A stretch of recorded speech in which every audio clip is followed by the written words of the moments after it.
Millionaire CEO snubbed his wife until she surprised everyone at the charity gala. The champagne flute stopped midair. 500 of the most powerful people in Los Angeles fell silent as Margaret Chin, CEO of the Kensington Group, stood on the Sky Terrace stage and spoke words that made billionaire Dominic Valencia's world collapse. Which is why, after extensive due diligence, we've decided not to move forward with Valencia Technologies.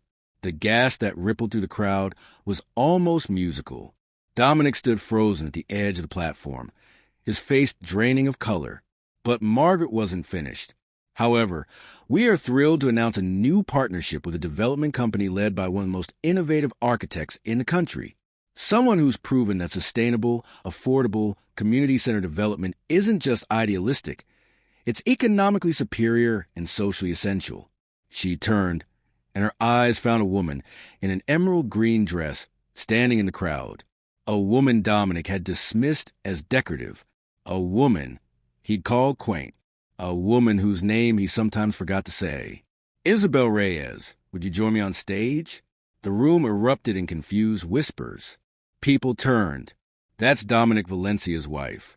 But she's also Isabel Reyes, the architect, the Boyle Heights project. How did we not know? Dominic's mouth opened, but no sound came out. He watched his wife, the woman he'd spent 7 years making invisible, walk past him without a glance and step into a spotlight that should have been his. And in that moment, Dominic Valencia realized something terrifying. The quiet woman sleeping beside him for 7 years hadn't been weak. She'd been patient. And patience, he was about to learn, is the most dangerous weapon of all. But this story doesn't start with triumph. It starts with rain, silence, and a woman who'd forgotten what her own voice sounded like. The rain hammered against the floor-to-ceiling windows of the Valencia Tower penthouse, each droplet a tiny percussion note in the symphony of Isabel's isolation. She stood in the kitchen, a space of gleaming chrome and imported Italian marble that had never known the warmth of a family meal, and watched the city below blur into watercolor smudges of light. 23 floors down, the world moved with purpose. Up here, in this monument to her husband's success, time seemed to congeal into something thick and suffocating. The kitchen was vast. Countertops stretched for miles, all cold stone and sharp edges. Professional-grade appliances gleamed, barely used. The refrigerator hummed its lonely song, filled with organic produce that a housekeeper bought, and that often rotted before anyone touched it. This was a kitchen designed for Architectural Digest photo shoots, not for the messy, beautiful chaos of actual cooking. Isabel pressed her palm against the window, feeling the vibration of the storm. The glass was cold. Everything here was cold. Dominic Valencia didn't build buildings. He built empires. At 42, he was the golden boy of West Coast tech real estate, a visionary who had revolutionized how cities integrated smart technology into living spaces. His developments weren't just apartments or office buildings. They were ecosystems, pulsing with algorithms and data streams that anticipated residents' needs before they knew them themselves. Forbes called him a genius. TechCrunch called him the future. His investors called him a sure bet. His wife, he called when he needed her to appear in photographs. Isabel Reyes Valencia had been a computational architect before her marriage, one of the few Latinas in a field dominated by men who assumed her admissions to MIT had been a diversity quota gift rather than the result of a mind that could see buildings as living, breathing mathematical equations. She'd published papers on sustainable urban design that had been cited in journals from Singapore to Stockholm. She designed a low-income housing project in her native Los Angeles that had won international awards for its innovative use of recycled materials and passive cooling systems. That was 7 years ago, before Dominic had pursued her with the focused intensity of a man used to acquiring what he wanted, before she'd been seduced by his vision, his passion, his promise that together they would reshape skylines and redefine how humans interacted with urban space. The first year of marriage, he'd called her mi arquitecta brillante, my brilliant architect. He'd asked her opinion on projects, stayed up until dawn sketching concepts with her, made love to her on blueprints spread across their dining room table. She remembered one night in particular, 3 months after the wedding, when they designed an entire mixed-use complex together, her calculations flowing into his vision, his creativity sparked by her technical precision. They'd worked until sunrise, and when the light finally broke over the city, he pulled her close and whispered, "We're going to change the world." By year 2, the endearments had faded to Babe, and then to Isabel, spoken with the same inflection he used for his assistant. By year 3, she was my wife in introductions, her entire identity reduced to a possessive pronoun and a social role. Now, in year 7, she wasn't sure he remembered her name at all most days. The penthouse was silent except for the rain. Dominic was at the office, or so his text had said at 7 p.m. It was now past midnight. Isabel knew better than to call. The few times she had, early in their marriage, he'd answered with barely concealed irritation, the sounds of feminine laughter in the background. Crystal Jo, that was a name that everyone whispered, but no one said directly to Isabel's face. She picked up her phone and read his message again. At office. Don't wait up. The same text. Always the same text. She wondered if he had it saved as a template. She wondered if he even typed it himself anymore, or if his assistant sent it on his behalf. Isabel set the phone down and walked to the penthouse, her footsteps echoing on the marble floors. The living room stretched out before her, minimalist furniture arranged in perfect symmetry. Every piece had been selected by an interior designer Dominic had hired. Isabel had been asked her opinion once, early on, and when she'd suggested something warmer, something with color and texture and life, the designer had smiled tightly and said, "Mrs. Valencia, your husband has a very specific aesthetic vision. Perhaps we should defer to his expertise." She deferred. She'd been deferring for 7 years. The walls were covered in art. Not art that moved the soul or sparked joy, but art that was an investment, chosen for projected value. A Rothko that Dominic had bought at auction for $2.3 million hung above the fireplace. Isabel stood in front of it sometimes, trying to feel something, anything, but the painting, like everything else in this house, was cold. It wasn't art. It was a stock certificate in a frame. She was in many ways just another piece in his collection. Crystal Jo. The name pulled her back from her wandering thoughts.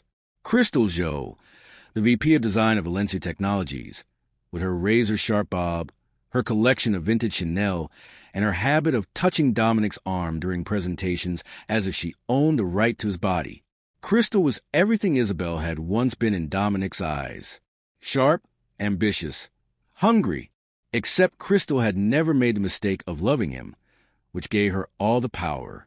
Isabel had stopped going to company events 6 months ago, after an excruciating dinner party where Crystal had spent 20 minutes explaining basic architectural concepts at the table, concepts Isabel had literally written academic papers on, while Dominic nodded along, impressed.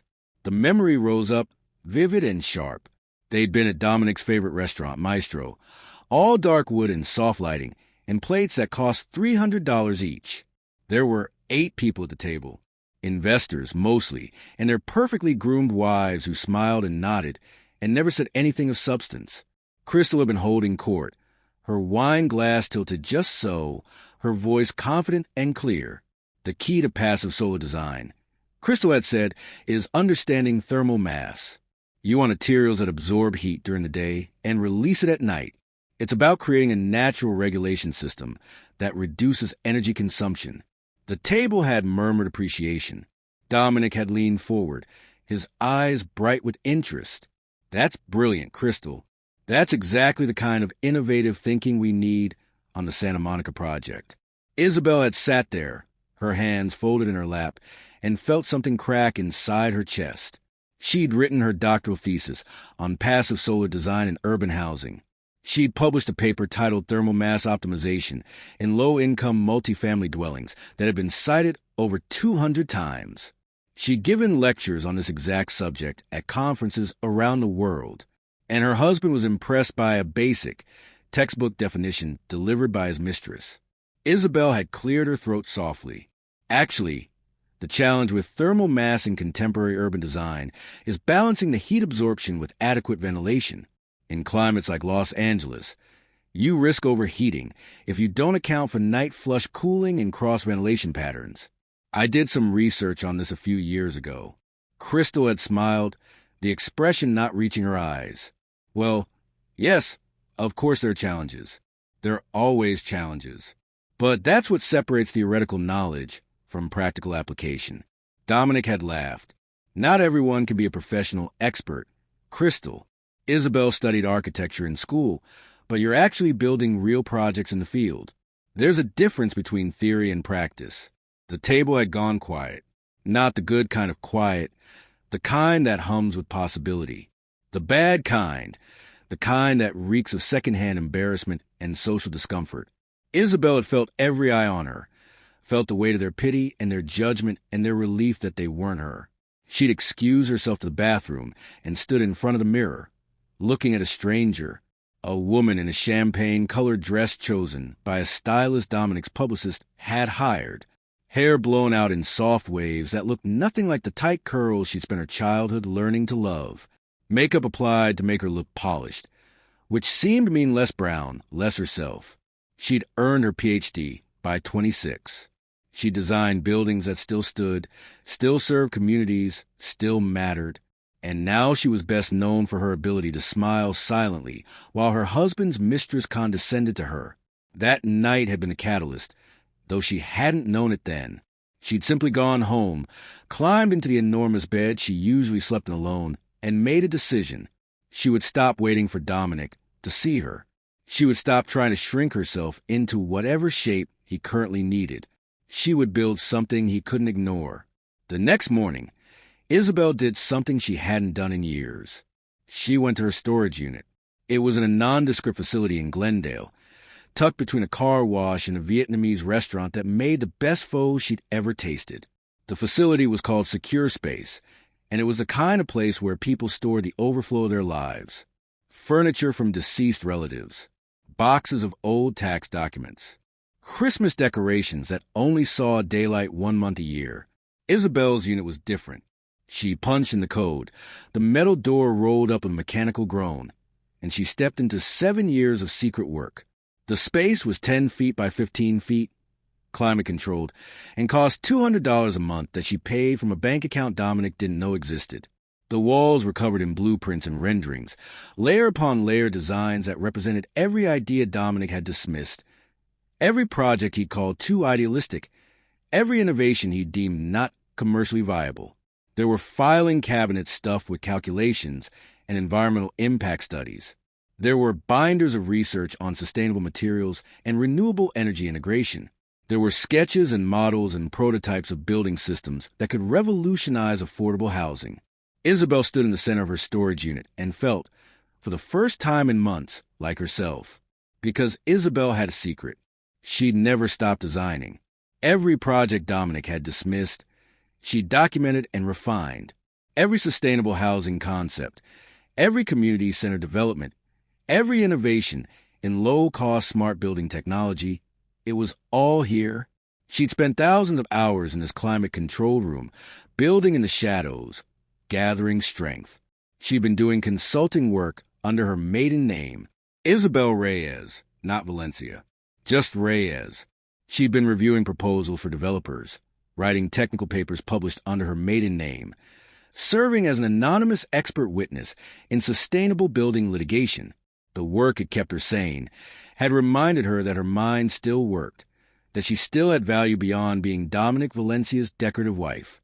But sitting in that storage unit, surrounded by 7 years of invisible labor, Isabel realized something. She had enough here to build something real, not just papers and proposals, an actual project. She took out her phone and made a call to the one person who'd never stopped believing in her. Tia Lorena, it's Isabel. I need your help. Lorena Reyes was everything Dominic pretended Isabel's family wasn't. Powerful, connected, and formidable. At 68, she was a legend in LA's Latina business community, a woman who'd built a commercial real estate empire from a single bodega her parents had owned in East Los Angeles. She sat on city planning boards, had the mayor's personal cell number, and had been telling Isabel for years to leave that pendejo who doesn't deserve you.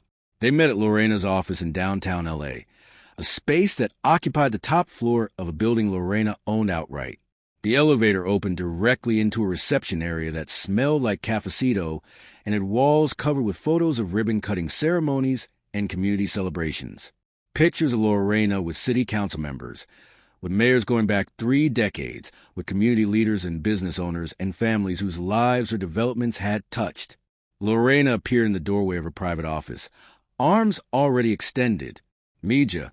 She pulled Isabel into a fierce hug, the kind that squeezed air from lungs and pressed love into bones. Lorena was a small woman, barely 5 feet tall, but she contained multitudes.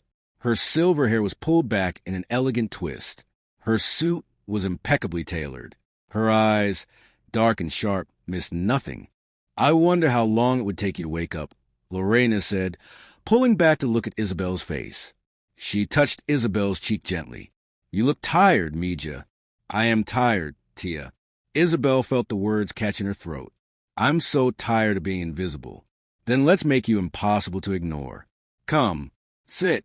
Tell me everything." They settled in Lorena's office, a space that was the opposite of Dominic's minimalist aesthetic. It was warm, lived in, full of color and life. Bookshelves overflowed with volumes in English and Spanish. A beautiful painting of the Virgin of Guadalupe hung on one wall. Family photos covered every available surface. This was a room that knew love. Lorena poured coffee from a French press, strong Cuban coffee that smelled like childhood and safety. She pushed a cup across the desk to Isabel, along with a plate of pastelitos from her favorite bakery. "Now," Lorena said, settling into her chair, "what are we building?" Over the next 3 hours and multiple cups of coffee, Isabel laid out her vision. She spread blueprints across Lorena's massive desk, pulled up renderings on her laptop, walked her aunt through 7 years of work. There was a plot of land in Boyle Heights, in the neighborhood where Isabel had grown up. It had been a contaminated industrial site for decades, supposedly impossible to develop economically. The city had been trying to find a developer for years, but the cleanup costs were astronomical, and the area wasn't trendy enough for the luxury developers who were gentrifying other parts of East LA. Isabel had been studying it for 2 years. She figured out a remediation strategy using innovative biotech solutions that would cost 60% less than conventional methods. She designed a mixed-use development that would combine affordable housing, community workspace, a vertical urban farm, and integrated smart systems that would make it energy self-sufficient. It was everything Dominic's projects weren't: community-centered, sustainable, and designed for people who actually needed housing rather than investment portfolios. "I have the designs," Isabel said, spreading her renderings across Lorena's desk. "I have the environmental impact studies. I have the tech partnerships for the smart systems. I've been consulting with these companies for years, and they're eager to do a showcase project. What I don't have is the capital for the land acquisition and initial development." Lorena studied the plans, her reading glasses perched on her nose. She was quiet for a long time, her finger tracing the lines of Isabel's designs. When she looked up, her eyes were bright. "How much do you need?" $12 million for land and initial infrastructure. After that, I can get construction financing." It was an enormous sum. Isabel held her breath, watching her aunt's face for any sign of hesitation, any flicker of doubt. Lorena smiled. "Mija, do you know what your family owns?" Isabel blinked. "The Bodega Building?" "The Bodega Building, yes." Lorena stood and walked to a large map of Los Angeles that hung on her wall. It was marked with pushbins in different colors. Also the 3 blocks surrounding it, which your abuelo bought piece by piece in the 1960s when no one wanted property in that neighborhood, and a dozen other parcels across East LA. She touched the map gently, her fingers landing on different color pins. "Your family has been holding land for 50 years, waiting for the right moment, the right project." She turned back to Isabel, and there was something fierce in her expression. "This is that project. I can get you the capital. But there's a condition." "Anything," Isabel whispered. "You lead it, not as Dominic Valencia's wife. As Isabel Reyes, architect and developer. You put your name on it. You step out of his shadow." Isabel felt something unfurl in her chest, something that had been curled tight for 7 years. "Yes, good." Lorena came back to the desk and sat down, her demeanor shifting from loving aunt to shrewd businesswoman. Now, how quickly can you put together a proposal for the City Planning Commission? 2 weeks? You have 10 days. The commission meets on the 15th, and I happen to know they're desperate for a viable proposal for that site. Get it done, and I'll get you in the room. 10 days. Isabel's mind was already racing, cataloging what she'd need to do, who she'd need call, how many hours of sleep she could sacrifice. 10 days to reclaim 7 years. The math seemed impossible. Isabel had never been better at math. I'll do it, she said. I know you will. Meja.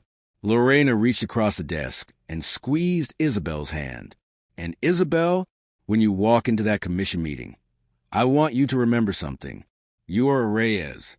We have been building this city since before people like Dominic Valencia's family even knew Los Angeles existed. This land is in your blood. Don't you ever forget that. For the next 10 days, Isabel barely slept. The penthouse became her secret war room, though Dominic never noticed. He was consumed with his latest project, a smart luxury high-rise in Santa Monica that he and Crystal were developing together. He'd come home late, if he came home at all, and when he did, he barely acknowledged Isabel's presence. It was perfect cover. While Dominic slept on the rare nights he made it to their bed, Isabel worked. She refined every detail of her proposal. She ran the numbers until they were bulletproof. She created visualizations that didn't just show the buildings but told the story of how they would transform the community.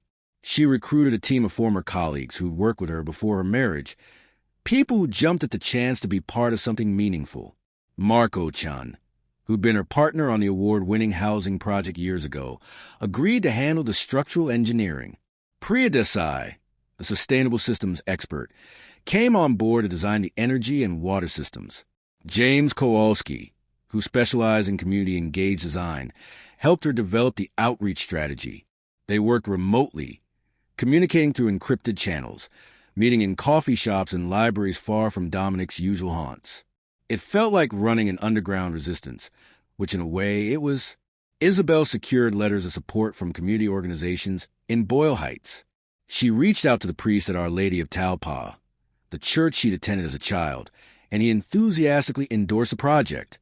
She contacted the principal of Roosevelt High School, her alma mater, who wrote a letter about the need for affordable housing for families in the neighborhood. She met with small business owners, with tenants' rights groups, with environmental justice organizations. Every letter of support was a brick in the foundation she was building. Every endorsement was proof that this project mattered, that it would serve real people with real needs. On day 7, she had a breakthrough with the remediation strategy. One of the biotech companies she'd been consulting with had developed a new bacterial treatment for soil contamination that had just been approved by the EPA. It was faster, cheaper, and more effective than anything currently on the market. They were looking for a showcase project. Isabel's development was perfect. On day 9, she practiced her presentation. She stood in her storage unit, her renderings projected on the wall, and spoke to an audience of filing cabinets and blueprint tubes. She refined her language, cut unnecessary jargon, focused on telling a story that would resonate with commissioners who care about politics and optics as much as good design. On day 10, she barely slept at all. She was too wired, too focused, too aware that tomorrow would change everything. Dominic noticed her distraction at breakfast. Or rather, he noticed that she was distracted from her usual attentiveness to him, which was the only kind of noticing he did. "You seem preoccupied," he said, not looking up from his phone. "Just planning the garden club luncheon." Isabel lied smoothly. "It's next week." He nodded, already bored. "By the way, the company gala is in 2 weeks. Clear your schedule. It's important this year." "Of course." And Isabel, he finally looked at her, his eyes doing that quick assessment he always did, checking if she met his standards. "Try to be more engaging this year. You have a tendency to fade into the wallpaper at these things." "I'll do my best," she said, her voice neutral, her face a mask. "Good." He stood, grabbing his briefcase. "I'll be late tonight. Don't wait up." The same text, delivered in person this time. At least it was efficient. After he left, Isabel sat in the silent kitchen and allowed herself one moment of rage. She gripped her coffee cup so hard her knuckles went white. She imagined throwing it, watching it shatter against the pristine white wall, watching the brown liquid run down like blood. But she didn't throw it. She set it down carefully, stood up, and went to get ready for the city planning commission meeting. She chose her outfit carefully. A tailored navy suit that she bought herself, not one selected by Dominic's stylist. Her natural hair, which she'd spent the last week transitioning back to its natural curly state after years of blowing it straight. Minimal makeup that enhanced rather than transformed. She wanted to look professional, competent, and most importantly, like herself. Lorena picked her up at noon. They drove to City Hall in Lorena's Mercedes, and Isabel felt her heart hammering in her chest. "You ready, Mija?" "I'm terrified." "Good." Lorena smiled. "Fear means it matters. Now, let's go show them what a real architect looks like." The L.A. City Planning Commission met in a large room on the third floor of City Hall, a space that had seen decades of proposals and politics and passionate pleas for the soul of the city. The commissioners sat behind a raised dais, 5 people with the power to approve or deny Isabel's future. There were other developers presenting that day. Isabel sat through 3 proposals before her name was called. All 3 were luxury developments, expensive condos marketed to young professionals and wealthy empty nesters. The commissioners asked polite questions and thanked the presenters with neutral expressions. Then it was her turn. Next, we have a proposal for the Boyle Heights industrial site from. The commission chair checked his notes. Isabel Reyes of Reyes Development Group. Isabel stood, gathered her materials, and walked to the presenter's podium. She looked out at the commissioners, at Lorena sitting in the front row of the public seating, at the handful of community members who'd come to support her. She took a breath and began. "Good afternoon. My name is Isabel Reyes, and I'm here to propose a development that proves affordable housing, environmental sustainability, and economic viability are not competing interests. They're complementary ones." She pulled up her first rendering, a beautiful visualization of the completed project. Mixed-use buildings with green roofs and solar panels, ground-level retail spaces, a central courtyard with a community garden. It looked like a place people would want to live, not a sterile investment property. The Boyle Heights industrial site has been contaminated and vacant for 23 years. Multiple developers have proposed projects, but all have been stopped by the cost of remediation and the assumption that affordable housing in this area isn't economically viable. I'm here to challenge both of those assumptions with data, community partnership, and innovative design. Over the next 20 minutes, Isabel walked them through every aspect of her proposal. She explained the biotech remediation strategy in clear, accessible language. She showed them the financial projections that proved the project could generate a modest but sustainable return while keeping rents genuinely affordable. She presented the letters of support from community organizations. She explained the integrated smart systems that would make the buildings energy self-sufficient. But most importantly, she told them a story. "I grew up 3 blocks from this site," she said. "I went to Roosevelt High School. I bought my first book of architectural drawings at the library on 4th Street. I know this community because it's my community. And I know what this neighborhood needs because I've spent 2 years asking the people who live there." She clicked to a slide showing survey results from current Boyle Heights residents. They don't want luxury condos they can't afford. They don't want artisanal coffee shops and boutique gyms. They want safe, clean, affordable homes. They want community spaces where their kids can do homework and their abuelas can gather. They want jobs and opportunity and the dignity of staying in the neighborhood they've built. This project isn't charity. It's good design. When you build for the community that exists rather than the community you wish existed, when you solve real problems rather than creating luxury amenities, you create lasting value, economic value, social value, environmental value. She could see the commissioners leaning forward now, engaged in a way they hadn't been for the previous presentations. The chair, a middle-aged black woman named Commissioner Jenkins, spoke first.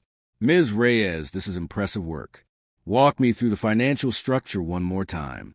How are you keeping the rents affordable while still making the project viable?" Isabel smiled. She'd been hoping for this question. It's a combination of strategies. First, The reduced remediation costs give us more capital to work with. Second, we're using modular construction techniques that cut building time and labor costs by about 30%. Third, the energy self-sufficiency means lower operating costs, which translates to lower rents. And finally, we're using a community land trust model for ownership, which takes land speculation out of the equation. She clicked to a detailed financial breakdown. We're not trying to maximize profit. We're trying to optimize impact. The return is modest, about 4 to 6%, but it's sustainable and it allows us to keep rents at genuinely affordable levels. Another commissioner, an older Latino man, spoke up. I grew up not far from Boyle Heights. I know that neighborhood. I know how many developers have promised to help and ended up displacing the very people they claim to serve. How do we know this is different? Because I'm not a developer trying to help. Isabel said quietly, I'm a daughter of that neighborhood trying to come home. I'm not doing this to them. I'm doing this with them. She clicked to another slide showing her community advisory board. Faces of longtime Boyle Heights residents who've been involved in the design process from the beginning.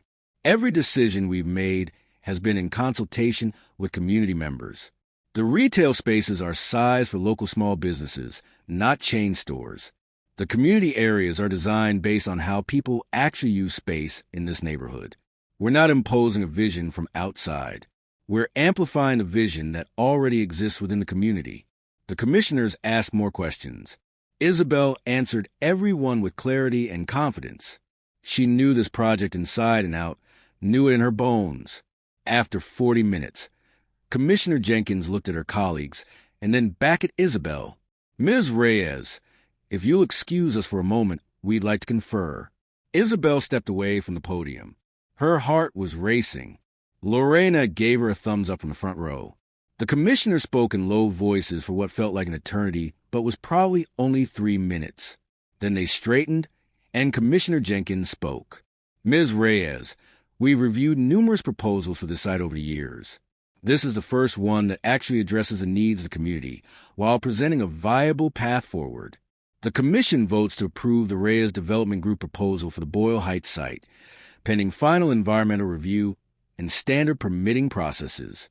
The small crowd in the room erupted in applause. Isabel felt her knees go weak. Lorena was on her feet, beaming. Community members were hugging each other. She'd done it. She'd actually done it. Outside City Hall, Lorena pulled her into another crushing hug. Mija, you were magnificent. They ate it up. Phase 1, Isabel said, her voice shaking slightly. Now comes Phase 2. The gala? The gala. Because Isabel had one more secret. One more play. Something she'd been building for even longer than the Boyle Heights project. She'd been compiling evidence on Dominic's business practices for 6 months. Energy consumption data that showed his buildings were far less efficient than he claimed. Resident surveys revealing that the vaunted smart systems were intrusive and often broke down. Financial records obtained through her consulting network showing that he routinely overbilled for sustainable features that were never actually implemented. Dominic's latest obsession was securing a partnership with the Kensington Group, a massive international investment firm known for funding sustainable development projects. The deal would take Valencia Technologies global, cement Dominic's reputation as a visionary, and make him obscenely wealthy. The partnership announcement was scheduled for Dominic's annual charity gala in 2 weeks. It would be his crowning achievement, his moment of ultimate triumph. Isabel intended to make it his reckoning instead. She'd been communicating with Margaret Chen, the Kensington Group CEO, for 3 months, not as Dominic's wife, as Isabel Reyes, the architect whose Boyle Heights project was generating buzz in urban planning circles, as exactly the kind of innovative, genuinely sustainable development the industry desperately needed. Margaret had reached out first, actually, after reading about the City Commission approval in Architects Weekly. They had coffee, then a longer meeting, then a site visit where Margaret had toured the proposed location and met with community leaders Isabel had been working with. This is what I thought Valencia Technologies was doing. Margaret had said, standing the empty lot that would become Isabel's project. This is the vision I thought I was investing in. What if I told you the man you're about to partner which is not who he presents himself to be. Isabel had asked quietly, "I want to see proof." Isabel had opened her laptop and shown her everything. The data didn't lie. Dominic Valencia was a master of marketing and spin, but his actual buildings were expensive and efficient and designed primarily to maximize profit, not to serve communities or the environment. Margaret had studied the evidence for a long time. Then she looked at Isabel with new eyes.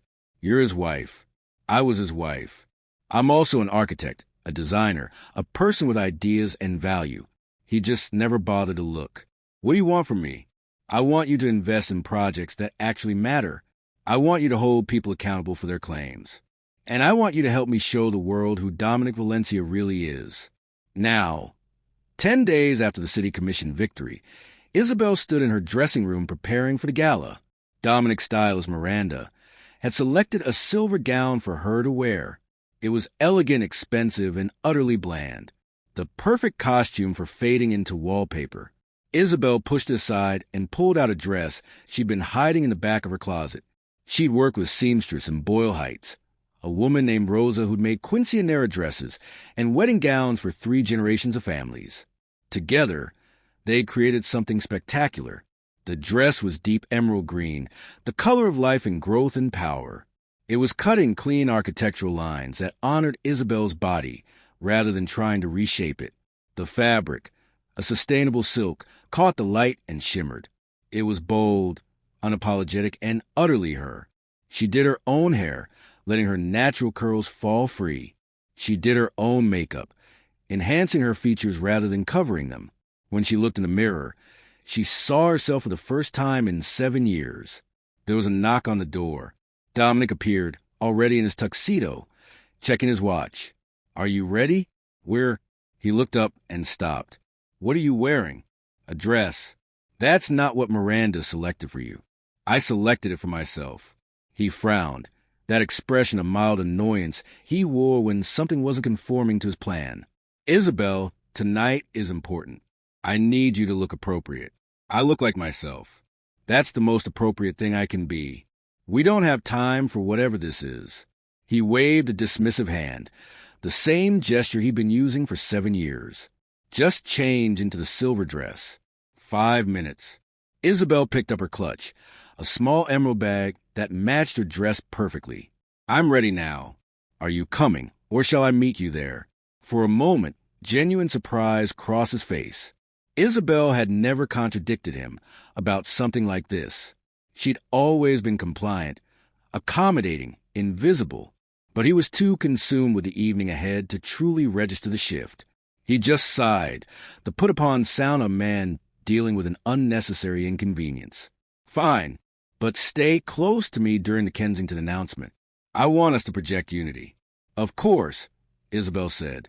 They rode to the Valencia Tower in silence, Dominic on his phone the entire time, typing and scrolling, and completely ignoring the woman sitting 18 inches away from him. Isabel looked out the window at the city passing by, the neighborhood she knew, the streets she'd grown up on, the skyline Dominic had helped shape. Soon she'd be shaping it too, but in a completely different way. The Sky Terrace was transformed into a glittering wonderland. Strings of lights arced across the retractable glass ceiling, currently open to the Los Angeles night sky. A full orchestra played in one corner, their music floating over the crowd. Servers in crisp uniforms circulated with trays of champagne and impossibly delicate canapes. The city sprawled below, a carpet of lights that made everyone feel like they were floating above the ordinary world. Isabel recognized the feeling. It was intoxicating, this elevation. It was also dangerous. It was easy to forget up here that real people lived in those lights below. People who needed homes they could afford, communities that served them, futures they could actually access. Dominic was immediately swallowed by well-wishers and sycophants, investors and politicians and society figures who wanted to be seen with him. Crystal Jo materialized at his elbow within minutes, sleek in a black dress that probably cost more than most people's monthly rent. Isabel watched Crystal's hand settle on Dominic's arm, watched him lean in to hear something she said, watched him laugh, that full-bodied laugh he used to save for Isabel. She felt nothing. The wound had cauterized. There was no pain anymore, just clarity. A server offered her champagne. She took a glass and moved through the crowd, nodding at people she recognized, exchanging brief pleasantries. Several people did double takes, clearly noticing something different about her, but unable to pinpoint what. It wasn't just the dress. It was her bearing, the way she held herself, the light in her eyes. Isabel Reyes. She turned to find Margaret Chin standing there, elegant in a tailored black pantsuit, her silver hair cut in a sharp bob. They'd agreed to act as if this were their first in-person meeting. Ms. Chun. Isabel shook her hand, aware that several people nearby were watching curiously. It's wonderful to finally meet you face to face. I've been following your Boyle Heights project closely. Margaret's smile was warm but professional. The approval from the Planning Commission was well-deserved. I'd love to hear more about your approach to integrating community input into the design process. And just like that, they were in conversation.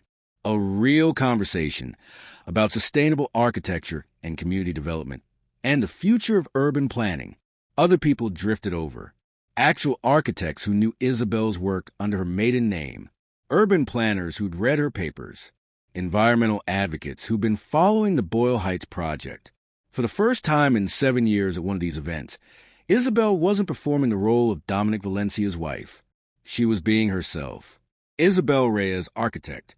And people wanted to hear what she had to say. She was mid-sentence, explaining her approach to passive cooling in multifamily housing, when she felt eyes on her. She glanced across the terrace and saw Dominic staring at her, a slight frown on his face. Crystal was still at his side, but his attention had shifted. He was watching his wife be the center of attention, be interesting, be valued, and he didn't like it. He excused himself from his conversation and started making his way across the terrace toward her. But before he could reach her, the lights dimmed. It was time. The orchestra fell silent. Conversations faded to whispers and then to silence. A spotlight illuminated the small stage at one end of the terrace. Dominic, intercepted by the shift in program, changed direction and walked to the stage instead. He mounted the steps with the easy confidence of a man who'd never doubted his right to be in the spotlight. Good evening, everyone. His voice boomed through the sound system, warm and commanding. Thank you all for being here tonight. Your support for STEM education programs means the world, and I'm thrilled to announce that we've raised over $3 million this evening. Applause rippled through the crowd. Dominic smiled, soaking it in. But that's not the only announcement I have tonight. He paused for effect, and Isabel could see him savoring this moment. Tonight marks the beginning of a new chapter, not just for Valencia Technologies, but for the future of sustainable urban development worldwide. Isabel's heart began to pound. This was it, the moment of convergence. 7 years of dismissal, 6 months of planning, and 10 days of intense preparation, all leading to this. I'm honored to announce a partnership with the Kensington Group, led by the visionary Margaret Chun. Dominic gestured grandly. Together, we're going to bring smart city technology to a global scale, creating developments that are not just profitable, but transformative. More applause. Crystal, standing near the stage, looked triumphant. This was her project too, her vision, her victory. Dominic continued, his enthusiasm building. The Kensington Group shares our commitment to sustainable development, to innovation, to building the future. Margaret, would you please join me? Margaret walked to the stage with measured steps. She accepted the microphone from Dominic, and for just a moment, her eyes found Isabel in the crowd. Then she spoke. Thank you, Dominic. I appreciate your kind words and your enthusiasm. She paused, and something in that pause made the room shift. People who'd been in enough high-stakes negotiations felt it. That subtle change in temperature, that signal to redirect. The Kensington Group has indeed built our reputation on partnerships that don't just promise a better future, but deliver it. We invest in innovation that serves communities, in sustainability that's measurable and real, in leaders who walk their talk. Dominic nodded, not yet sensing the danger, which is why, Marta continued, her voice clear and firm. After extensive due diligence, we decided not to move forward with a partnership with Valencia Technologies. The terrace erupted in gasps. Dominic's face went slack with shock. Crystal's expression of triumph shattered into confusion. 500 people collectively inhaled, and the sound was like wind before a storm. However, Margaret said, raising her voice slightly over murmurs, "We are thrilled to announce a new partnership with a development company that genuinely embodies everything we value. A company led by one of the most innovative architects in the country. Someone who's proven that sustainable, affordable, community-centered development isn't just idealistic. It's economically superior and socially essential." Margaret turned, and her eyes swept the crowd before landing on Isabel. "Isabel Reyes, would you please join me on stage?" For a moment, the world seemed to stop. Isabel stood frozen as 500 heads turned in her direction. She could feel the weight of their stares, the confusion rippling through the crowd like a wave. That's Dominic Valencia's wife. But she's also Isabel Reyes, the architect, the Boyle Heights project. How did we not know they were the same person? Lorena, standing near the bar, was beaming with pride. Margaretchen waited on the stage, hand extended in invitation. And Dominic stood there, his mouth slightly open, his face cycling through shock, confusion, and the beginning of understanding. Isabel set down her champagne glass and walked toward the stage. The crowd parted for her. She could hear whispers following in her wake. Is that really her? I didn't know Valencia's wife was an architect. I read about the Reyes project. It's supposed to be revolutionary. She passed investors and society figures, architects and politicians, people who'd seen her at dozens of these events but had never really looked at her. She passed Crystal Joe, whose expression had gone from triumphant to confused to something that looked like fear.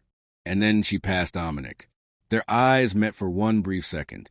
In that moment, she saw him truly see her, perhaps for the first time in years. Not his wife, not his acquisition, not a decorative object, a person, an architect, a threat, an equal. She climbed the steps to the stage.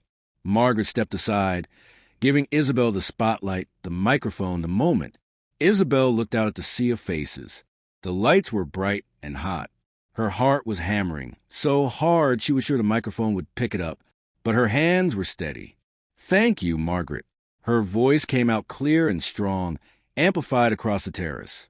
The Kensington Group's commitment to genuine sustainability and community partnership makes them the ideal partner for the Boyle Heights project and the 3 additional developments we're planning across Los Angeles. 3 additional developments. She let that sink in. This wasn't a single project. This wasn't a hobby or a vanity play. This was an empire, just a different kind than Dominic had built. She pulled up her first rendering on the screen. Behind her, the Boyle Heights project materialized in full color, beautiful and bold.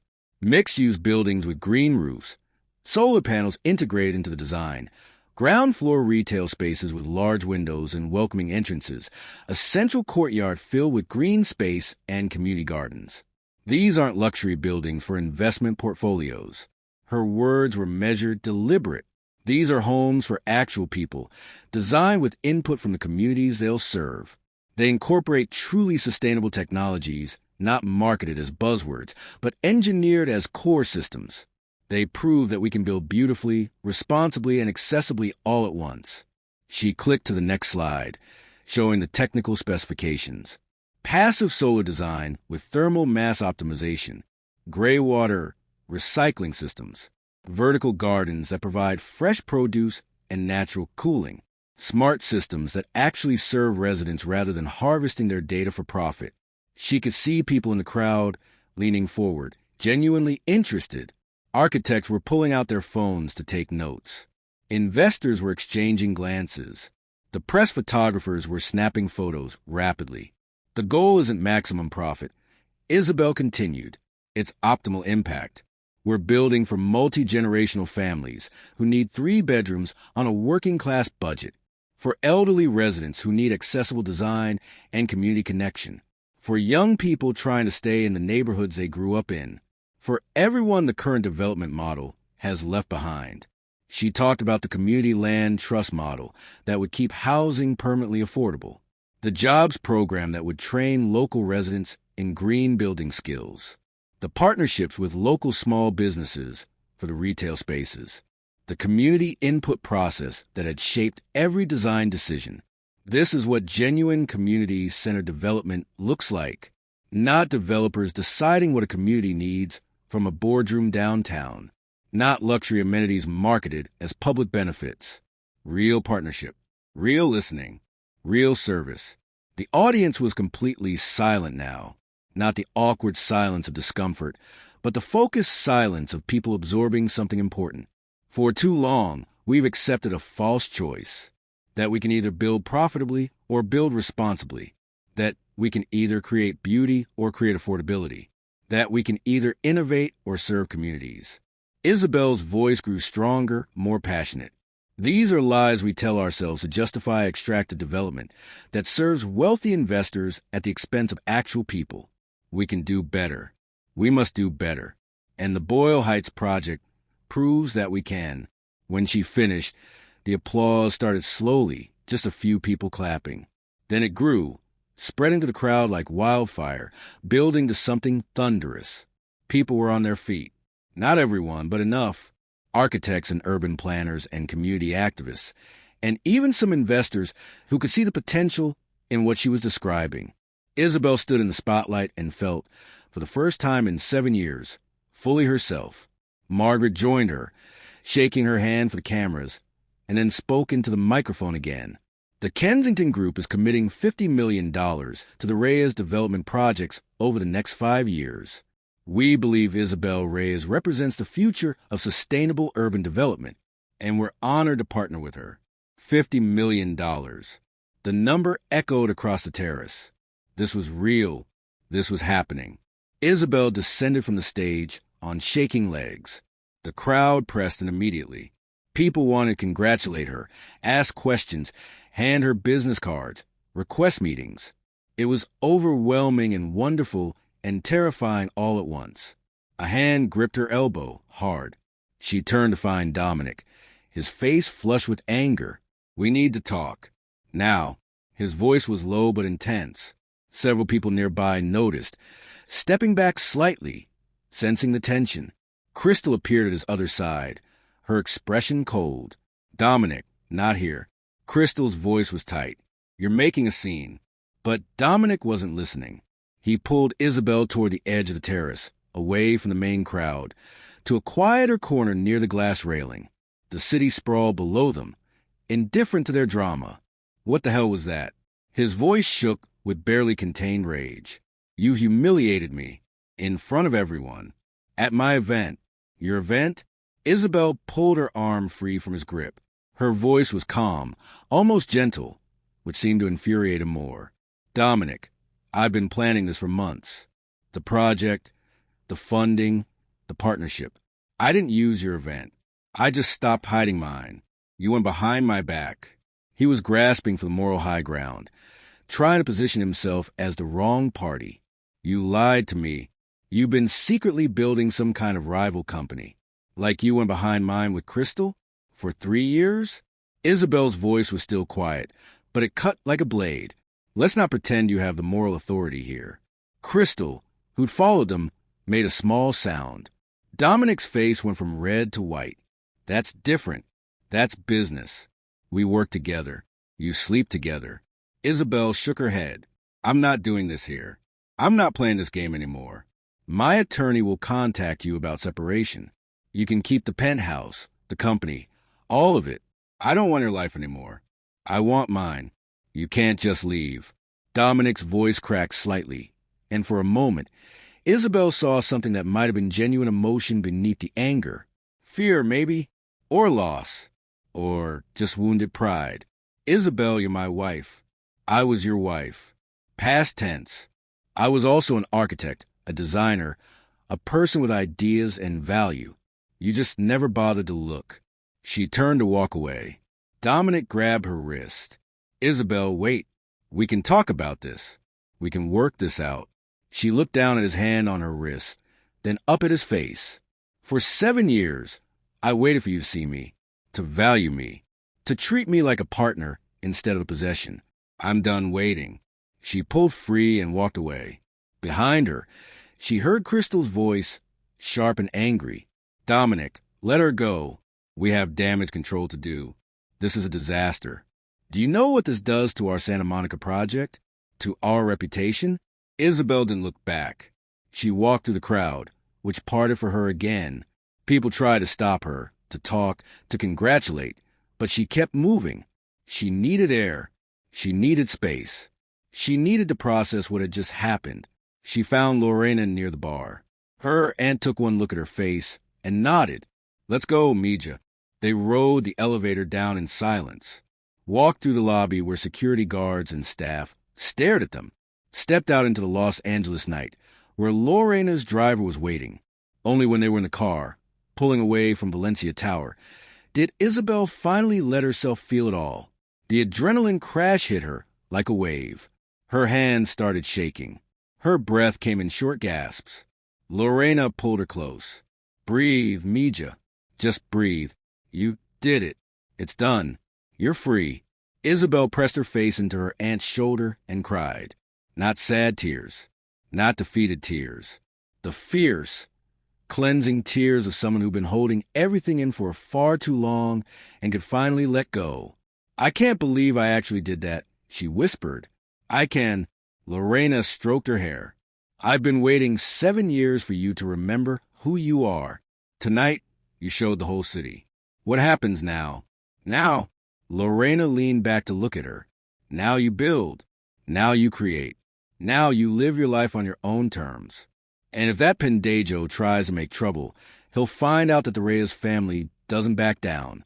They drove through the city, past the gleaming towers of downtown, to the older neighborhoods where LA's real history lived. They drove to Boyle Heights, to the empty lot that would become Isabel's first project. Lorena's driver pulled up to the chain-link fence, and they got out. The lot looked different at night. The streetlights cast long shadows. The contaminated soil that had sat here for 23 years looked almost peaceful. But Isabel could see past what was. She could see what would be. Homes for families. Community spaces. Gardens. Life. "This is where it starts," she said softly. "No, Mija." Lorena stood beside her, looking at the empty lot. "This is where it continues. It started years ago, when you refused to stop being an architect, even when your husband wanted you to be nothing but his pretty accessory. It started in that storage unit where you kept working, kept designing, kept believing in yourself. Tonight was just the world finally catching up to what you've known all along." Isabel smiled. "You always know exactly what to say. That's because I raised half my nieces and nephews while their parents were working themselves to death. You think I don't know how to talk to stubborn, brilliant women who forget their own worth?" They stood there for a long time, two women looking at an empty lot and seeing a future. The next morning, Isabel woke up in the guest room of Lorena's house in Pasadena. For a moment, she was disoriented.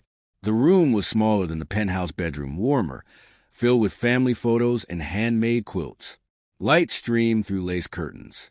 She could smell coffee and something baking. She reached for her phone. 37 missed calls from Dominic. 62 text messages. 15 voicemails. She deleted them all without reading or listening. She had messages from other people too. Margaret Chen confirming their meeting for Monday. Marco Chen asking about the structural engineering timeline. Priya Desai with questions about the solar panel specifications.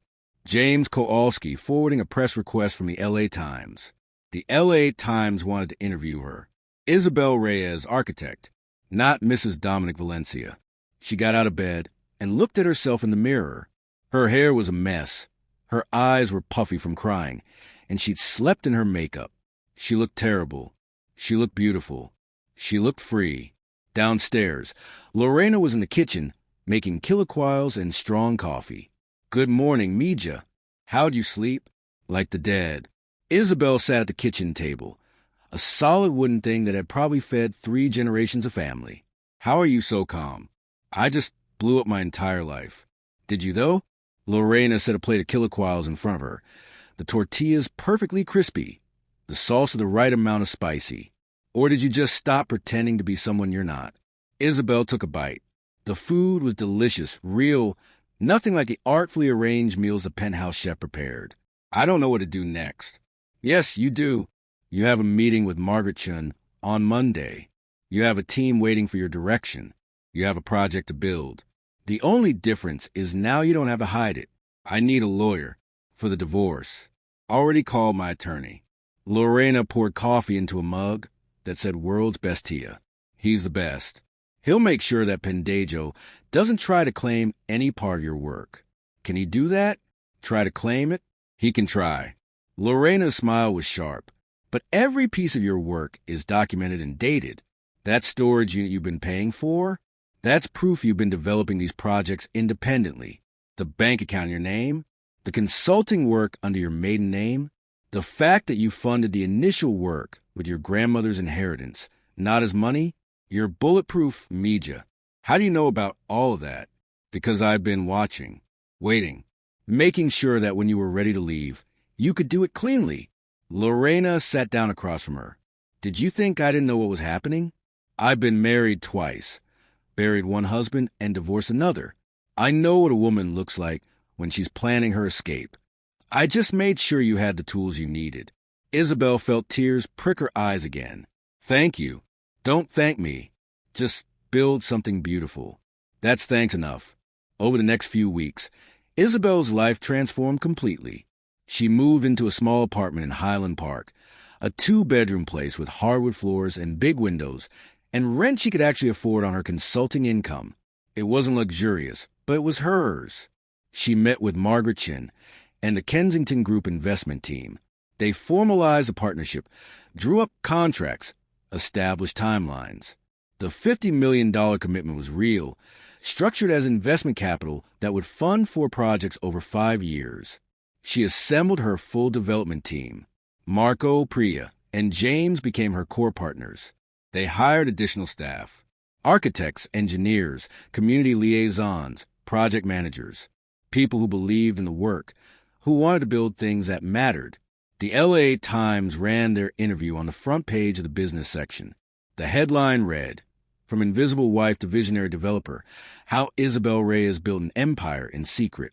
The article told her story, not shying away from the difficult parts. The dismissive husband, the years of being overlooked, the secret work in a storage unit, the dramatic revelation at the gala. The story went viral. Other publications picked it up. Architecture journals profiled her projects. Business publications analyzed her innovative financing models.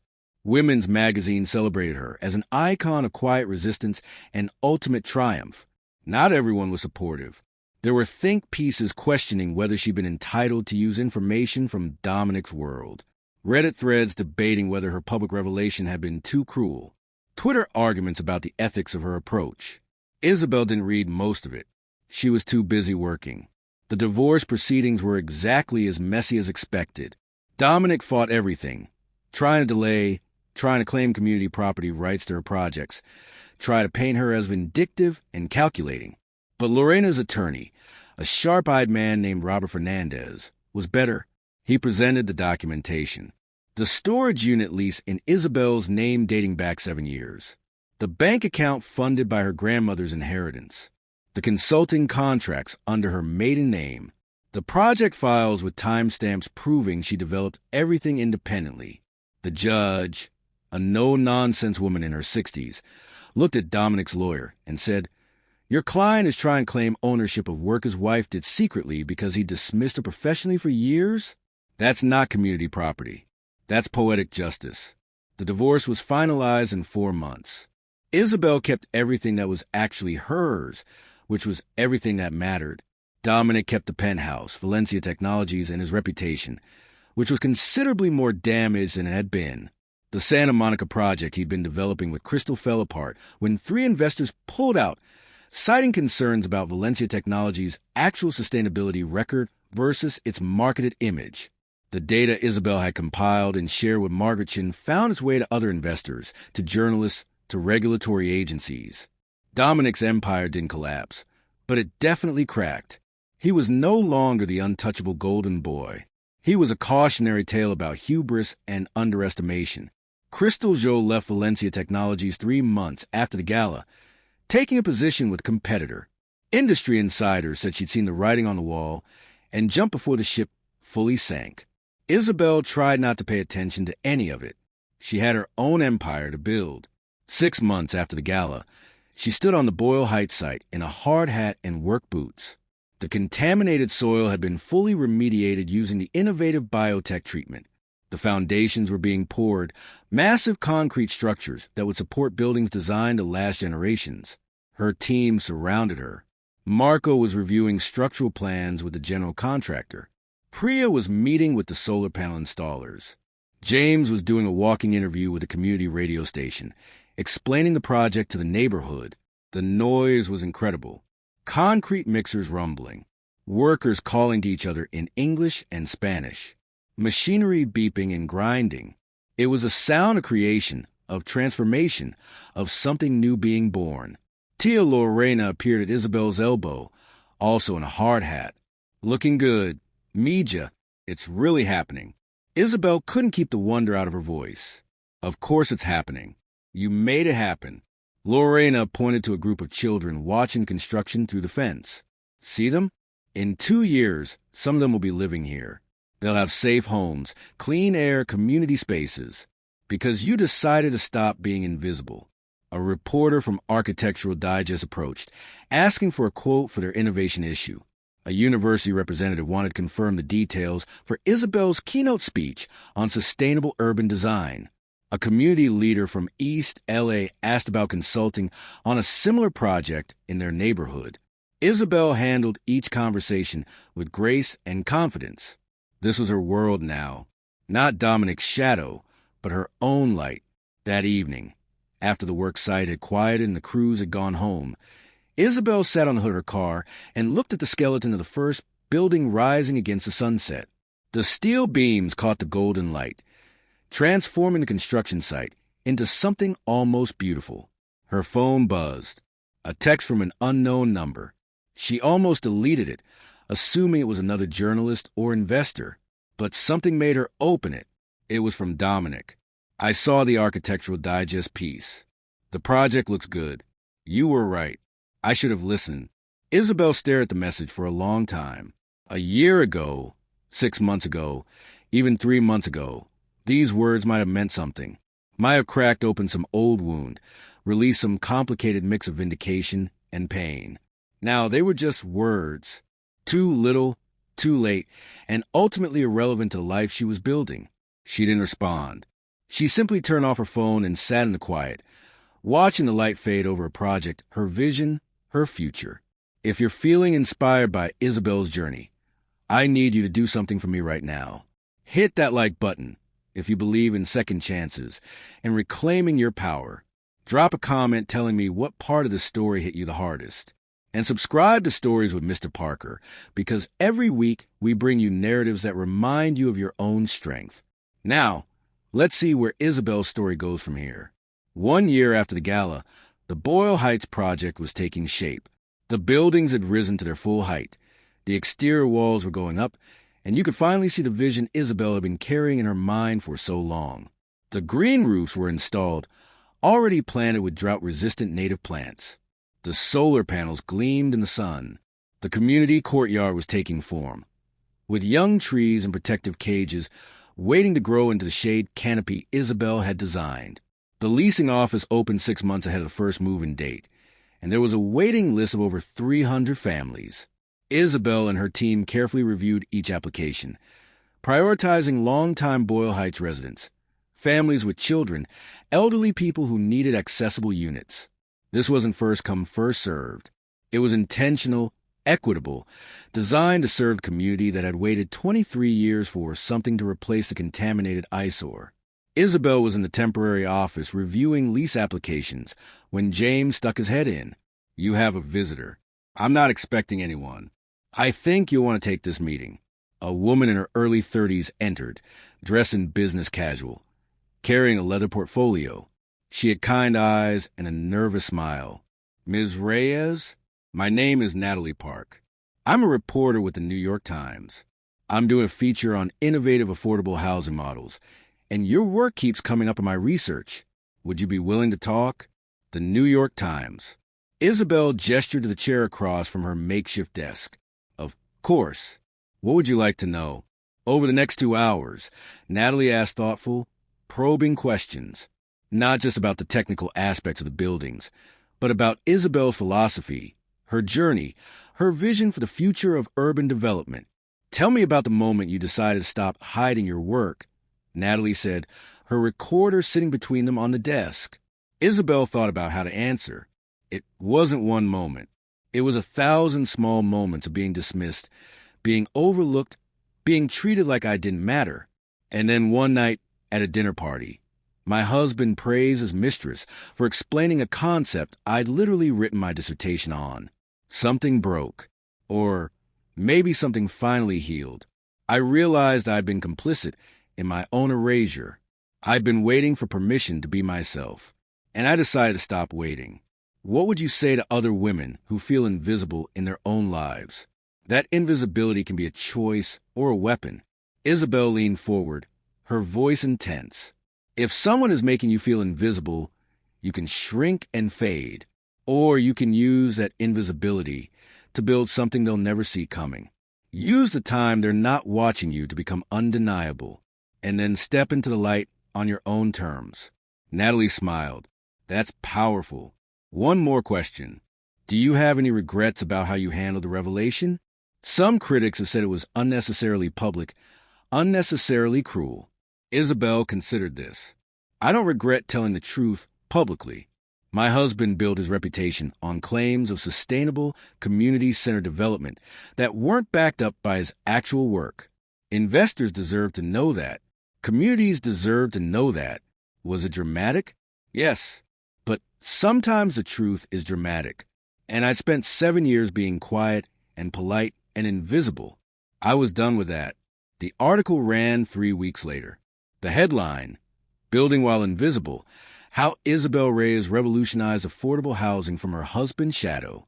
It was thoughtful, nuanced, and celebrated Isabel's work while not shying away from the controversial aspects of her story. The piece generated even more attention. Speaking invitations from universities across the country, consulting requests from cities looking to replicate her model, investment inquiries from firms that wanted to fund similar projects. But it also generated something else. Letters, emails, messages on social media from women around the world sharing their own stories of being overlooked, dismissed, made invisible, thanking Isabel for showing them a different path. One letter in particular stayed with Isabel. It was from a woman in Ohio, handwritten on lined paper. Dear Ms. Reyes, I am 52 years old. For 30 years, I've been married to a man who treats me like furniture. I have a teaching degree I've never used because he said we didn't need my income. I have ideas for educational programs that I've kept in notebooks in my closet because he said they were cute but not practical. I've been invisible for so long I forgot I had a shadow. Your story reminded me that I'm still here, that it's not too late. I enrolled in a master's program last week. I'm going to teach. I'm going to matter. Thank you for showing me it's possible. Sincerely, Patricia. Isabel kept that letter in her desk drawer. On hard days, when the construction was behind schedule, or the budget was tight, or the critics were loud, she'd read it again. She wasn't just building housing. She was building hope, proof that you could reclaim yourself, that you could step out of the shadows, that you could matter on your own terms. 18 months after the gala, the first families moved into the Boyle Heights development. Isabel insisted on being there for every move-in day, greeting residents, answering questions, making sure the transition was smooth. She watched as a grandmother in her 70s walked into her accessible ground floor unit and cried. She watched as a family with 4 children explored their 3-bedroom apartment, the kids shrieking with delight at having their own rooms. She watched as a young couple, both teachers, stood on their balcony looking out at the community garden and talked about planting tomatoes. This was why, not the accolades or the press or the professional vindication. This, real people with real homes in a community that valued them. The ribbon-cutting ceremony was planned for a Saturday in April. The mayor was coming, city council members, reporters, community leaders. But the night before, Isabel walked through a completed project alone. The buildings rose clean and strong against the evening sky, their green roofs a splash of living color, their solar panels catching the last light of day. The community courtyard was beautiful, with walking paths and seating areas and garden plots already sprouting with vegetables planted by eager residents. The ground floor retail spaces were filling up with local businesses, a bookstore, a cafe, a community health clinic. Isabel stood in the center of the courtyard and turned slowly, taking it all in. 7 years ago, this had been a contaminated wasteland. Now it was home to 200 families. It was a model being studied by urban planners around the world. It was proof that another way was possible.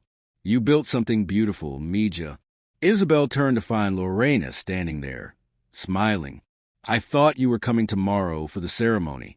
I am, but tonight is for family. Lorena came and stood beside her. Your mother would be so proud. Your father, too. They always knew you were meant for big things. I wish they could see this. Who says they can't? Lorena looked up at the sky, where the first stars were beginning to appear. They're here. I feel them. And they're proud. They stood together in comfortable silence. Two women who'd helped build each other, who believed when belief was hard, who'd refused to accept that invisible meant powerless.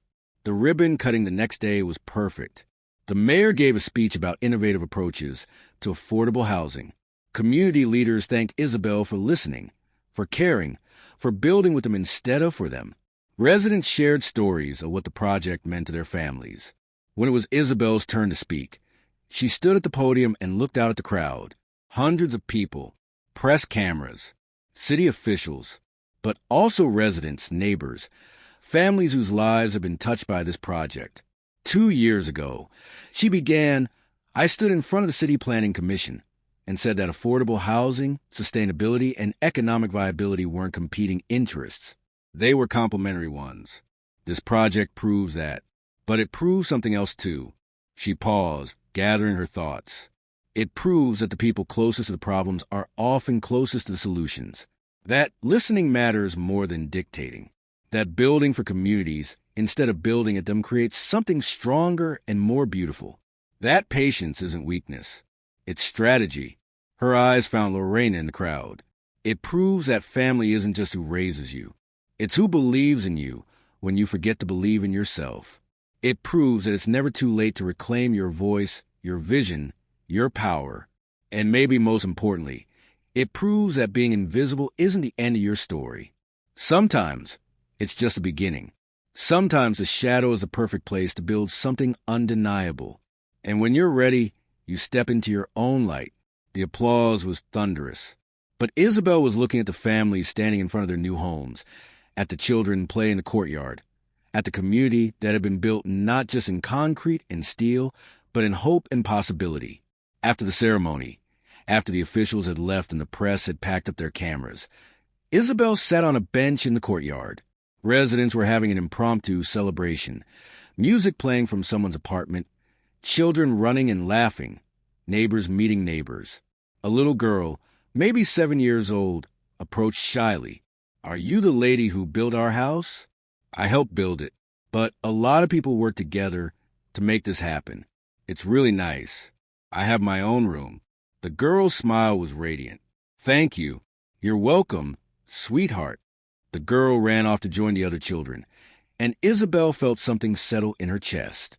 Peace, maybe, or purpose, or just a deep satisfaction of work that mattered. Her phone buzzed. A message from Margaret Chun. Congratulations on the opening. Beautiful work. Ready to talk about project number 2? Isabel smiled and typed back. Always ready. Because this wasn't the end. It was just the beginning. She had 3 more projects in development. She had cities from Seattle to Miami asking about consulting. She had a team of brilliant people who believed in building things that mattered. She had a voice that people listened to, not because of who she was married to, but because of what she created. 2 years after the gala, Isabel gave a keynote address at the American Institute of Architects conference. She stood on a stage in front of 3,000 architects and told her story. Not just the triumphant parts, but the hard parts too. The years of being dismissed, the dinner party humiliation, the slow, systematic erasure of her identity. But I want to be clear, she said, looking out at the audience. I'm not telling you this story to vilify my ex-husband. I'm telling you because I know I'm not the only person in this room who's been made to feel small, who's had their ideas dismissed, who's been told their work doesn't matter. And I want you to know that their dismissal doesn't define your worth. Your work defines your worth. Your vision defines your worth. Your refusal to accept invisibility defines your worth. She clicked to a slide showing completed Boyle Heights project. This building exists because I refuse to stop being an architect, even when it would have been easier to fade away. It exists because I use my invisibility strategically. It exists because I remember that patience is different from passivity, that silence can be strategic, and that the best revenge is building something undeniable. The standing ovation lasted 5 minutes. Afterwards, dozens of people, mostly women, approached her with their own stories. An architect who'd been passed over for partner 17 times but was now starting her own firm. An engineer whose ideas had been repeatedly stolen by male colleagues but was finally getting credit for her innovations. A designer who'd been told she was too emotional but had just won a major sustainability award. Isabel listened to each story, offered encouragement, exchanged contact information. This was the work, too, not just building structures, but building each other up, creating networks of support, refusing to let anyone else be erased the way she'd almost been erased. 3 years after the gala, Isabel stood in a very different space. Not a construction site or an office or a conference hall, but classroom at USC's School of Architecture. She'd accepted a visiting professor position, teaching 1 seminar per semester on community, engaged design. The students were young, eager, idealistic. They reminded her of herself 15 years ago, before marriage and dismissal and the long years of invisibility, before she'd learned how much strength it took to hold on to yourself when someone was trying to reshape you. Today's class was on ethics and development. Isabel had asked the students to analyze real projects, both good and bad, and identify what made the difference. A young woman named Sophia raised her hand. Professor Reyes, how do you balance client demands with community needs when they're in conflict? Isabel smiled. That's the question, isn't it? And here's the uncomfortable truth. Sometimes you have to walk away. Sometimes the money isn't worth compromising your values. Sometimes the client is wrong, and your job isn't to enable them. It's to tell them the truth. But what if you can't afford to walk away? Another student, Marcus, looked worried. What if you need the work? Then you document everything. You do the best work you can within the constraints. But you don't lie to yourself or others about what you're building. You don't greenwash or community wash. You're honest about the limitations. And you keep building your own alternative. Even if it's in a storage unit. Even if no one sees it yet. You keep building. Is that what you did? Sophia asked. Built in secret until you were ready? Yes. And it saved me. Because when the moment came, when I had the opportunity to step into my own light, I had 7 years of work ready to show. I wasn't starting from scratch. I was revealing what I'd been building all along. The students were quiet, absorbing this. Teaching them felt important in a different way than building. This was planting seeds that might not sprout for years. Giving them permission to value their own vision. Showing them that you could survive being dismissed and come back stronger. After class, Sophia approached Isabel's desk. Professor Reyes, can I ask you something personal? Of course. Do you ever regret the years you lost? Being married to someone who didn't value you? Isabel considered the question carefully. I used to think of them as lost years. But they weren't lost. They were preparation. I learned things in that marriage. What I was willing to accept. What I wasn't, what I valued, what I was fighting for. If I'd left earlier, I might not have had the patience to build what I built. I might not have had the anger to fuel me through the hard parts. She paused. I don't recommend the path I took, but I don't regret it either. It made me who I am. You're kind of a badass, Professor Reyes. Isabel laughed. I'm just someone who got tired of being invisible. That's all. The bravery came from exhaustion. Not strength. I think that's the same thing sometimes. Maybe you're right. 5 years after the gala, all 4 of Isabel's initial projects were completed. Boyle Heights had been joined by developments in East LA, South Central, and Pacoima. Each one was tailored to its specific community, designed with resident input, built to last generations. Together, they housed over 800 families in genuinely affordable, sustainable homes. The Reyes Development Group had grown too. Isabel now had a staff of 40 people. Architects, engineers, community liaisons, project managers, administrative staff. They'd moved into a beautiful office in Highland Park, a renovated warehouse with exposed brick and enormous windows that flooded the space with light. On the walls were renderings of future projects, plans for developments in Oakland, Phoenix, Denver, other cities that had seen what Isabel built in L.A. and wanted to replicate it in their communities. Isabel's personal life had evolved too. She started dating again, cautiously at first. A few awkward coffee meetings, some pleasant dinners that didn't lead anywhere. And then, unexpectedly, James, her community engagement director, had asked her to a concert. They discovered a shared love of jazz, of long conversations, of comfortable silences. The relationship had grown slowly, carefully, both of them conscious of professional complications, but unable to ignore the connection. He was everything Dominic wasn't. Patient, thoughtful, genuinely interested in her ideas. He challenged her thinking without dismissing her. He supported her work without trying to control it. He saw her fully and clearly and liked what he saw. They moved in together after a year, into a house in Eagle Rock with a garden and a workshop where Isabel could sketch and James could practice his guitar. It was smaller than the Valencia penthouse, older, imperfect. It was also filled with laughter and music and actual life. It was home. "I never thought I'd get this," Isabel said one evening. They were in the garden. Isabel sketching ideas for a project in Oakland while James tended the tomato plants. "I thought I'd use up my chance at partnership, at being seen." James looked up from the tomatoes, dirt on his hands, smile on his face. "You were always worthy of being seen. You just needed to find someone who wasn't blind." "How did I get so lucky?" "You didn't get lucky. You got free, and then you got intentional. You chose differently." He came and sat beside her on the garden bench. "That's not luck. That's wisdom." She leaned against him, feeling the solid warmth of his presence. "You're going to make me cry." "Good tears?" "The best kind." 7 years after Gala, almost to the day, Isabel received an email that made her pause. It was from Dominic. "Isabel, I know I have no right to contact you. I know I burned that bridge thoroughly. But I wanted you to know that I've been following your work. What you've built is extraordinary. More than extraordinary. It's what I claimed to be building but never actually did. I've spent the last 7 years in therapy. Try to understand how I became someone who could treat another person, especially someone I claimed to love, the way I treated you. I don't expect forgiveness. I don't even know if I deserve it. But I want to say I'm sorry.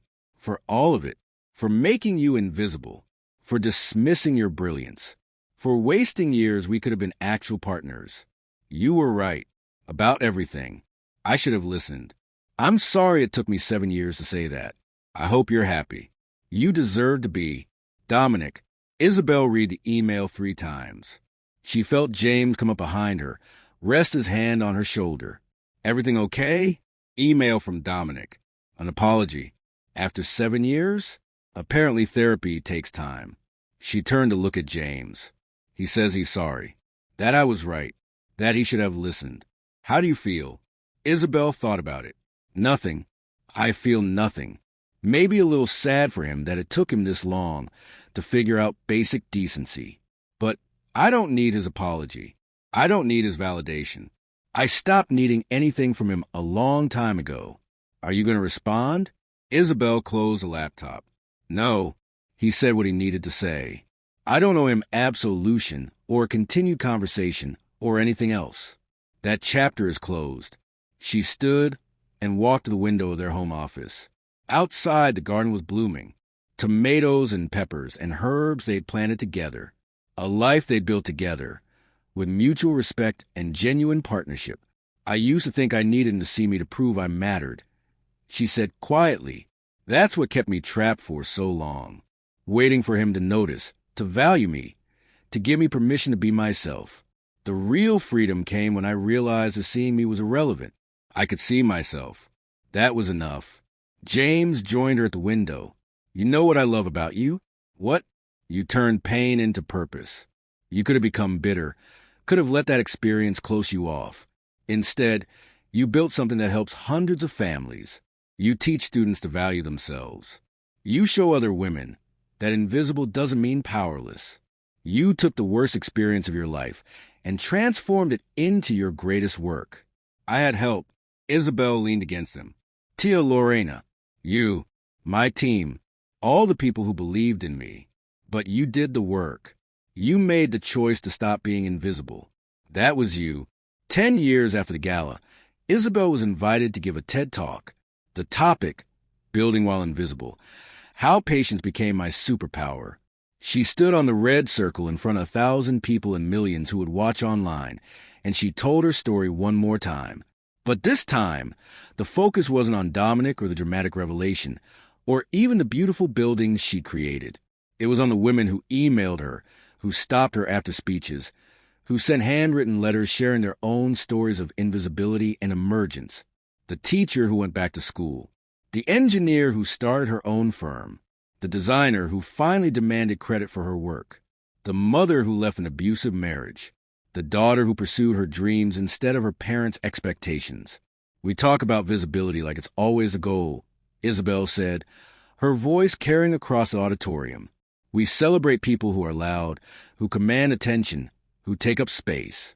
And those things have value. But I want to offer a different perspective. Sometimes invisibility is strategic. Sometimes being underestimated gives you space to build without interference. Sometimes silence allows you to listen, to learn, to plan. She clicked to images of her projects. Not glamorous renderings, but photos of real families in their homes. Children doing homework at kitchen tables. Grandmothers tending garden plots. Neighbors talking on balconies. I spent 7 years being dismissed by someone who should have valued me. And yes, that hurt. It damaged me. But it also taught me patience. It taught me to build without needing applause. It taught me the difference between being seen and being valued. And ultimately, it taught me that the only validation that truly matters is your own.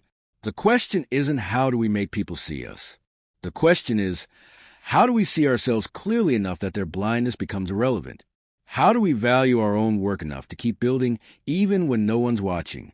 How do we transform invisibility from a prison into a strategy? She paused, looking out at the audience. Because here's what I learned. The people who dismiss you are telling you about themselves, not about you. Their inability to see your value says nothing about your worth. And while they're not watching, you can build an empire they'll never see coming. The talk went viral, garnering 20 million views in the first month. It sparked conversations about workplace invisibility, about domestic dismissal, about the ways women and marginalized people are systematically overlooked. It became a rallying cry, a permission slip, a reminder that patience and power aren't opposites. 15 years after the gala, Isabel Reyes was recognized as one of the most influential architects in the country. Her developments had housed over 5,000 families across 8 cities. Her community-engaged design model had been adopted by firms across the nation. She'd trained hundreds of students who were now out in the world building their own visions. She was 52 years old.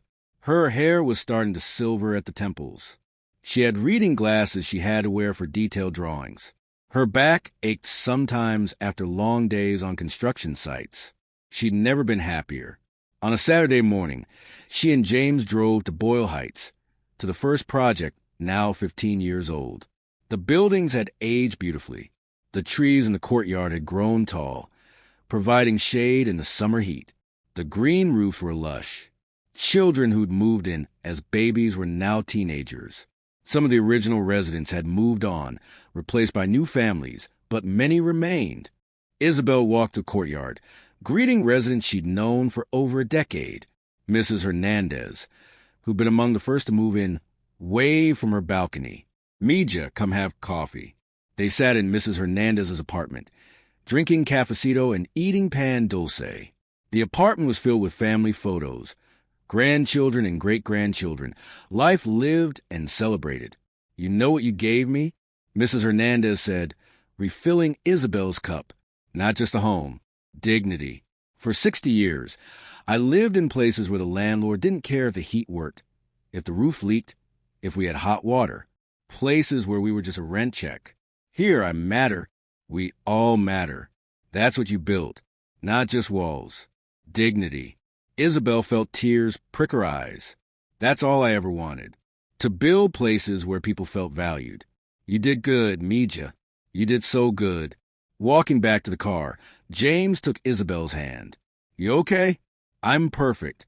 Isabel looked back at the buildings, solid and strong, serving their purpose. This is what it was all for, not the awards or the press or proving anything to Dominic. This, real people with real homes and dignity. You know what today is? James asked. Saturday? 15 years exactly since the gala. Since you stepped into the light. Is it really? Isabel hadn't been keeping track. 15 years. Half of what I lost, I've now spent building. You didn't lose those 7 years, Isabel. You invested them. And this, he gestured at the development, at the families, at the community. This is a return. Maybe you're right. I'm always right. You should know that by now. She laughed and kissed him. Come on, let's go home. They drove back to Eagle Rock, to their house with its garden and its warmth and its life. Isabel spent the afternoon sketching ideas for a new project in Portland. James made dinner, something simple and delicious. They ate on the patio as the sun set, talking about everything and nothing. Before bed, Isabel went to her office and pulled out a box from the bottom drawer of her desk. Inside were letters, hundreds of them, from women around the world who'd heard her story and found their own strength. She read a few at random. A woman in Japan who'd left a dismissive marriage and started her own business. A woman in Brazil who'd gone back to school at 50. A woman in South Africa who'd finally pursued her dream of becoming a doctor. A woman in Canada who'd stood up to a boss who'd been taking credit for her work for years. Each letter was different. Each story was unique. But they all said the same thing in different words. You showed me it was possible. You showed me invisible doesn't mean powerless. You showed me it's never too late. Isabel put the letters back carefully and closed the box. Tomorrow, she'd start work on the Portland project. Next week, she had a keynote at a sustainability conference. Next month, she was meeting with the mayor of Seattle about a potential development there. But tonight, she was just Isabel, not Professor Reyes or CEO Reyes or award-winning architect Reyes. Just Isabel, a woman who'd spent 7 years learning patience, 7 years building in shadows, and 15 years stepping into her own light. She turned off the office light and walked to the bedroom where James was already reading in bed. He looked up and smiled. Come here. She climbed into bed beside him, settling into the warmth and safety of a partnership built on mutual respect. This, she thought, this is what I was looking for all along. Not to be someone's prize or possession, just to be seen, valued, and loved for exactly who I am. And if I hadn't been invisible for all those years, maybe I wouldn't appreciate this so much now. James kissed her forehead. Everything you went through made you who you are. And who you are is pretty extraordinary. We're both extraordinary. That's why this works. Fair point. They turned out the lights. Outside, Los Angeles hummed with life. In Boyle Heights in East L.A. and South Central and Pacoima, families slept in homes Isabel had built. Students studied design she'd taught them. Women read her story and found courage to reclaim their own lives. Isabel closed her eyes and felt something she'd been searching for since that rainy night 15 years ago when she stood in the penthouse kitchen and decided to stop being invisible. Peace, purpose, power. Not the power Dominic had chased, the kind that came from control and domination and making others small, but the power that came from building something meaningful, from seeing yourself clearly, from refusing to accept someone else's diminished version of who you could be, the power of stepping out of shadows and into your own light, not because someone finally saw you, but because you finally saw yourself. And that, Isabel thought a sleep pulled her under. That's the only kind of power that truly matters. Here's what I need you to understand. Isabel's story isn't just about a woman who left a bad marriage or built some buildings or got revenge on a dismissive husband. It's about something much bigger. It's about the moment you realize that waiting for someone else to validate you is giving them power they don't deserve. It's about understanding that invisibility can be a weapon if you choose to wield it intentionally. It's about patience, not as passivity, but as strategy. If you ever felt dismissed, overlooked, or made to feel small, Isabel's journey is proof that your story isn't over, that the person who underestimates you is telling you about their limitations, not yours, that you can build an empire while they're not looking, and then step into a light so bright they can't ignore it. So here's what I want you to do. If this story moved you, if it made you think differently about your own situation, hit that like button right now. Share this video with someone who needs to hear that invisible doesn't mean powerless. Drop a comment telling me which moment in Isabel's story resonated most with you. What part made you think about your own life differently? And subscribe to Stories with Mr. Parker, because every single week we bring you narratives that don't just entertain, they transform. Stories that remind you of your own strength, your own worth, your own power to write a different ending. Remember, you are never as powerless as someone wants you to believe. You are never too late to reclaim yourself. You are never too invisible to build something undeniable. Isabel Reyes proved that, and if she could do it, so can you. Until next time, this is Mr. Parker, reminding you that your story isn't over. It's just beginning. And the best chapters are the ones where you finally stop being who they wanted you to be and start being who you actually are. Now, go build something beautiful. Go step into your light. Go show the world what they missed while they weren't watching.